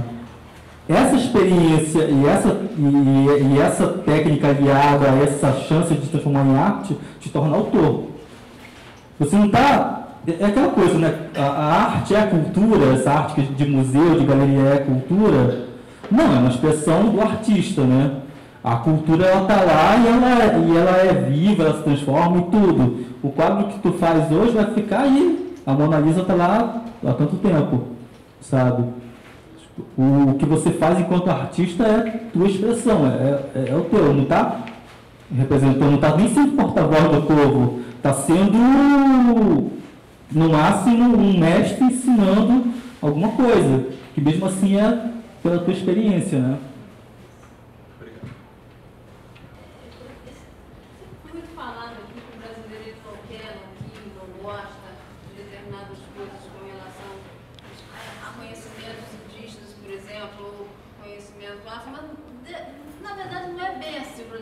Quer, não gosta, não aceita. Ele não aprendeu. No resumo da ópera, ele não aprendeu muita coisa de si mesmo. Porque essa cultura é uma cultura de separação, de divisão, de individualização, etc. e tal, que vem já trazido da colonização, tal. Um exemplo disso é um antropólogo que estava me falando uns anos atrás sobre isso. Ele teve uma aldeia num país bem longínquo, bem distante, nada aqui nem Europa, nem Brasil, nada. E lá ele via os homens tratarem as mulheres sempre com um nome, ele ficou observando, muito curioso e com medo, né, de não interferir, e o nome chamava Chaya. E ele sempre chamava Chaya, e a mulher recebia aquele nome com tanta felicidade, E um dia ele perguntou, assim, com muito medo, para não interferir, e aí ele falou, para vocês é mais ou menos a tradução que eu vou dar. Para mim, a minha mulher é meu céu. Isso é uma diferença tão grande da cultura que é dada para o brasileiro, onde as mulheres, não estou falando contra o funk ou contra isso, as mulheres são tratadas como cachorras, por exemplo. Então, a nossa cultura é que leva o brasileiro a querer determinar. Nossa cultura, que eu digo, é o que é levado a ser conhecido, inclusive nas bases, como a Renata falou, inclusive nas favelas, inclusive nos jornais, na mídia, etc. e tal. A pergunta que eu faço é, hoje, em 2017, vocês que têm essas experiências, né, de trazer uma parte dessas experiências para nós, para cá, como é que a gente começa a modificar isso? Fora, sim, lendo, sim, vivendo lá, mas aqui, no nosso dia a dia, qual é o início que pode trazer uma consciência melhor para aquele que não sabe nem o que precisa aprender? Olha só, coloca um espelho bem grande assim na parede, tira a roupa, olha e fica observando você. Vê se você é muito diferente dos outros. Não, eu tô falando de nós mesmo, assim, sabe? Será que olhando no espelho a gente é diferente? Sabe? A coisa é que a gente não... A gente aprendeu a classificar tudo, né? Existe uma frase que diz assim, a cultura nos separa, a natureza nos une. A gente classifica tudo para deixar cada um no seu canto, na sua individualidade, que aí a gente não tem essa experiência de de respeitar o outro, de aceitar o outro, porque o outro nunca vai ser a gente, né? Vai ser sempre o outro. Ah, é fulano, é ciclano, não sou eu. Mas pro outro, o outro sou eu, né? Ele é o outro, pra mim é o outro, mas pra ele eu sou o outro. E aí fica nisso, né? É o outro, nunca é. Quando a gente se olha no espelho, ele acha que está olhando o outro. Mas de repente até é boa, né? Porque pode assim, mas o outro é tão parecido comigo, né? Eu posso trazer uma experiência que eu vivi? Quando foi em 1999, eu fui parar no Alto Rio Negro, lá na Boca do Cachorro, na comunidade dos Tuiucas. Então, os índios catequizados achavam que 2000 todo mundo ia morrer. Eles tinham eles achavam que essa história ia acontecer por conta do catolicismo, o catequismo que apareceu por lá e tal. E eles rezavam absurdamente, todas as vezes. A primeira coisa que eles faziam, eles se reuniam na oca e rezavam. Sei, as mirações são muito importantes. Tem muitos artistas indígenas do arte assim, que retratam as mirações e são fantásticos. Assim. Eu não me atreveria a fazer algo parecido com eles, assim, porque é muito, né, forte. Né? Da experiência que vocês têm, porque eu já ouvi relatos de outros artistas, assim, com relação às mirações, né? Mas que também são artistas plásticos. Eu pergunto o seguinte: existem outras, digamos assim, outras formas de arte que a gente pratica na nossa cultura, que as pessoas procuram as mirações para digamos assim, praticar outras formas, como por exemplo, literatura, música. Músicos utilizam também desse recurso. Escritores também têm procurado a medicina para, digamos assim, ter uma visão ampliada do universo e com isso se inspirarem para os seus livros. Vocês sabem se isso tem ocorrido? Olha, eu acho que hoje está tendo tudo. É como o LSD das portas da percepção, né? Olha, eu não sei, os Banyuls, eles são mais fechados em relação aos Runicuí. Os Runicuí são mais abertos a ensinar, a passar a medicina para as pessoas, enfim, como um modo de gerar conhecimento na humanidade. Os Banyuls são muito fechados em relação... O pessoal do Rio Negro, eu conheço o Estevão, são muito fechados em relação a isso. Assim, não gostam de estar compartilhando isso. Até por conta disso, né? Que às vezes a gente é muito ingênuo em achar que todo mundo vai se aproveitar do conhecimento da mesma forma. E os Runicuí agora estão lá super chateados com o negócio lá do negócio da balada lá, do rapé na balada, sabe? Então, muita gente se apropriou disso como se fosse o LSD, sabe? Para ter novas coisas. É complicado isso. O rapé é uma medicina espiritual, é uma conexão espiritual muito forte. Está sendo usado agora, assim, junto com cerveja, como se fosse um cigarro. Como é que chama? Rapé. Mas é o rapé que a gente conhece feito de tabaco? É feito de tabaco. Churrasco pulverizado? É diferente. O rapé é um outro tipo de rapé. Mas é feito de tabaco também. Você falou ainda agora de ingenuidade. Isso é o mesmo produto, mas com elementos diferentes. Maneira de usar, tem todo um ritual, todo um conhecimento para isso. Você falou de ingenuidade, nós somos ingênuos. Eu já ouvi uma pessoa, uma esposa de índio, falando, e o marido também confirmando, e eles falaram muito genericamente. Eu ouvi calado, não perguntei para não aprofundar. E ela falou: nós somos muito ingênuos. Você concorda com essa qualidade é ingenuidade ou distanciamento dessa maldade branca? Como que poderia chamar de ingenuidade? Os índios são ingênuos? Eu não gostei de ouvir isso, mas ouvi calado. Eu falei ingenuidade, mas de um modo muito ingênuo.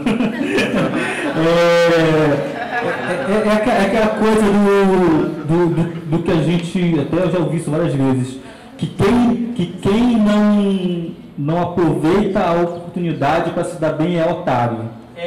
Sabe? É nesse tipo de coisa que eu estou falando, que muita gente quer ganhar com isso mesmo, né? Sabe? Sai sei lá, da Dinamarca, gasta um dinheiro enorme só para chegar lá no Rio, mais distante do Rio Negro, porque ouviu falar de alguma coisa que em algum momento da vida dele vai gerar um lucro para ele, sabe? É essa busca que o torna não otário, porque o pessoal está lá com isso e não sabe usar, porque é burro demais para entender que aquele veneno do sapo ali vai dar um remédio muito bom para a baia e vai gerar bilhões de dólares. É nesse sentido, sabe? Que a gente entende esses conhecimentos do ayahuasca tão bons para a gente aprender a ser um humano melhor, que a gente acredita que também os outros humanos vão ter essa mesma visão. Infelizmente não é, né? Então a gente não quer ser humano melhor, quer ser humano pior ainda, sabe? E que como não teve essa vivência antes de entender que aquilo lá é sagrado, que faz parte de um povo, faz parte de uma cultura, só vai pela experiência momentânea, infelizmente. Mas com certeza deve ter pessoas que se utilizam disso para escrever, para fazer filme, música, enfim. Mas também a gente faz arte, né, pelo sensorial, né? Sente as coisas. Isso aí, independente da ayahuasca, isso é a história da humanidade. Essas medicinas não começaram o povo a tomar agora. Isso aí, sabe, tem folha de coca em afresco egípcio. Verdade. Sabe? Dizem que Jesus tomava cogumelo, que a hóstia vem do cogumelo, na verdade, que essa era como ele chegava no sagrado para ter toda essa sabedoria que eles têm agora. Então, assim, no meio artístico, a história da arte, ela está sempre ligada a várias formas de expansão da consciência, porque você, como artista, você está entrando num lugar, sabe, que é dessa dimensão espiritual, sabe? A arte é um lugar que é inacessível de outra forma. Você não pode escrever um livro e explicar o que é arte, como é que é arte e tal. Pode fazer um texto crítico, falar daquele trabalho e tal. Agora, o que está acontecendo quando o artista está fazendo? E quando a pessoa que está entrando em contato com aquilo está recebendo, seja ela da onde venha, ela tem uma relação diferente. E é nesse entre que acontece ela. Então, agora, o que acontece? Quando você tem um acesso direto às medicinas, e as medicinas fazem você conversar com os espíritos, é uma interpretação minha, tá? Como eles têm, você não precisa também de ficar colocando a arte dessa forma na parede para olhar, sabe? É outro trânsito. A floresta também não é um lugar que você ficar guardando obra de arte. Inclusive, ficar guardando obra de arte, daqui a pouco, como é que vai guardar tudo isso? Os museus estão lotados, sabe? Vai ter que ficar construindo mais museu, uma coisa a se pensar. O que a arte está fazendo nesse mundo de produzir mais uma obra de arte, mais uma obra de arte, mais uma obra de arte? Aí existe a oralidade. Outro dia teve aqui o Dorme Surge, como é que é o nome dele mesmo? Paulo Nazaré. Paulo Nazaré. E ele mostrou um trabalho, mano, ele só falou. E ele falou, o que eu estou fazendo aqui é arte, é uma obra de arte, mas é uma obra de arte através da oralidade. Não tem a matéria bacana, Então, ele tá no lugar adiantado. É isso aí, gente. Espero ter falado um pouco aí, para vocês me conhecerem, respondido as perguntas, enfim. Mas é o que ele falou, a tua pergunta, a sociedade humana, ela sempre se usou de recursos para atingir um outro universo que a gente não consegue enxergar o olho nu, sabe? Foi ontem o absinto, o ópio, foi o cogumelo, foi hoje a ayahuasca. Sempre vai ter pessoas querendo se ligar. Eu acho que o mais importante, no caso, se você é artista e você quer ter contato com a medicina, é ir com respeito, sabe? Não ir como um artista procurando inspiração, mas ir como uma pessoa que quer se conhecer, que conhecer mais sobre esse universo que a gente vive. Tá? Obrigado.